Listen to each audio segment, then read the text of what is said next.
All right, New York City's Democratic Mayor Eric Adams calling out the liberal governor of Colorado for busing more migrants to the Big Apple. But critics in the left-wing media not sharing the outrage, ignoring the story.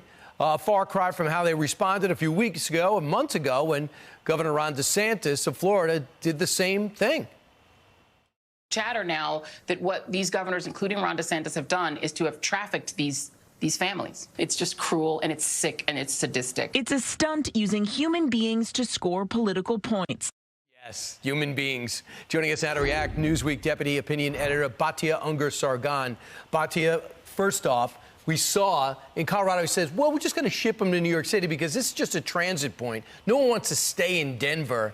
Why is there a double standard here? Well, first of all, when Governor DeSantis shipped migrants north, he shipped them to Martha's Vineyard, right? He exposed the hypocrisy of the leftist elites who claim to be sanctuary cities, who claim to welcome the immigrants, right? And then the second they got there, they called the National Guard to ship them out, right? Whereas when they come to New York City, they're competing with low-wage, low-income Americans for limited resources, right? You can understand the outrage. Here's the thing, though. The Democrats like to talk about immigration in moral terms, as though this is somehow compassionate to have an open border. Nothing could be further from the truth. It is unbelievable cruelty to the migrants themselves who become slaves to the cartels, to low-wage and to working-class Americans whose wages are undercut by this influx of low-wage labor.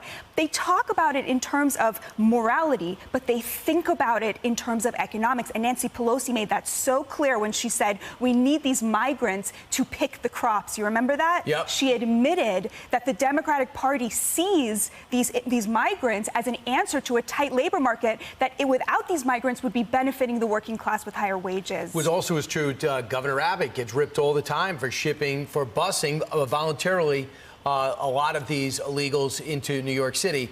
Now, the mayor of New York City says it is going to break us. It is going to bankrupt the city.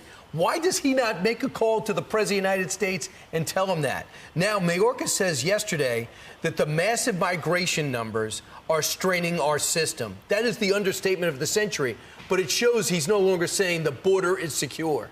Absolutely. At least they're not lying about that anymore, right? The border is not secure. The border is open. The cartels know it, the migrants know it, and the Democrats know it. The problem is that leftist elites benefit economically from mass migration. That's why they don't do anything about it. Because at the end of the day, they are the ones employing these people in their homes, in their landscaping businesses, in their restaurants, in liberal cities. These people are finding work when they get here. They're undercutting working-class American wages. Why do you think the president's going to the border now, and what do you think changes after he goes?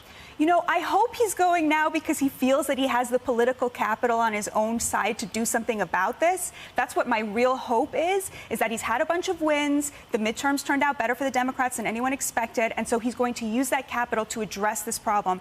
That's my hope. That's called leadership. Yeah. And putting partisanship aside.